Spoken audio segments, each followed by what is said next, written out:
下からでなくて山の方からこう引っ張ろうとすると細い根はでいいんですが、その代わり細い根は非常に広く広がって、そして土をしっかりと掴んでないとダメですね。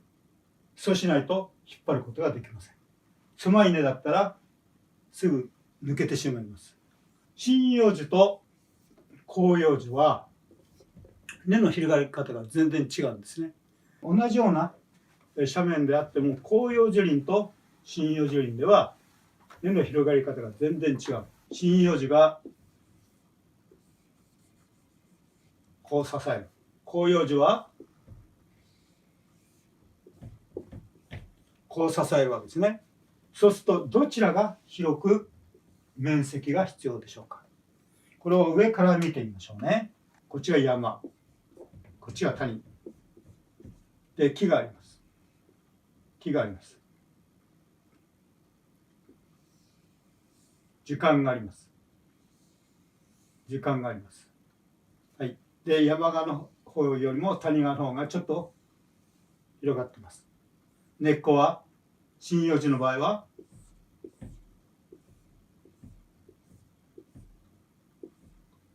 特にこう太い根が谷側の方に発達する。広葉樹は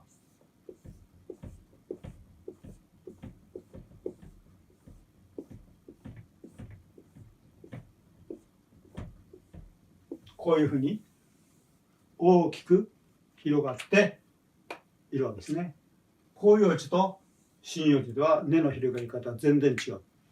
ですから一般的に広葉樹林の方が針葉樹林よりも山が崩れにくいと言われるのがですね、針葉樹林の方が実は根が狭い、広葉樹の方が根が広いということでこういう差が出るわけですね。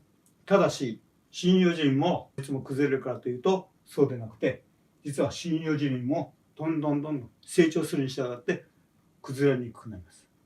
それは根がですね、このように針葉樹林があります。このように針葉樹林があります。根がこういうふうに広がっていきます。根がこういうふうに広がっていきます。根は交差しますね。根が交差したときに水林になったらみんな遺伝的に遺伝子が同じような木が多いですね。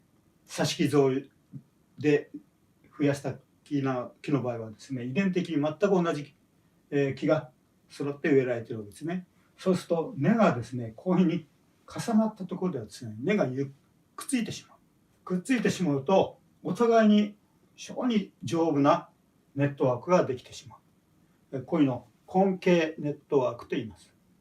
根茎ネットワークができてしまった針葉樹林は広葉樹林に負けないぐらい、崩れにくいということですね。ですから針葉樹林はダメだ、広葉樹林の方がいいということはごく若い時は言えても、ある程度成熟した針葉樹林ではそういうことは言えない、ほとんど差がないというふうに考えてください。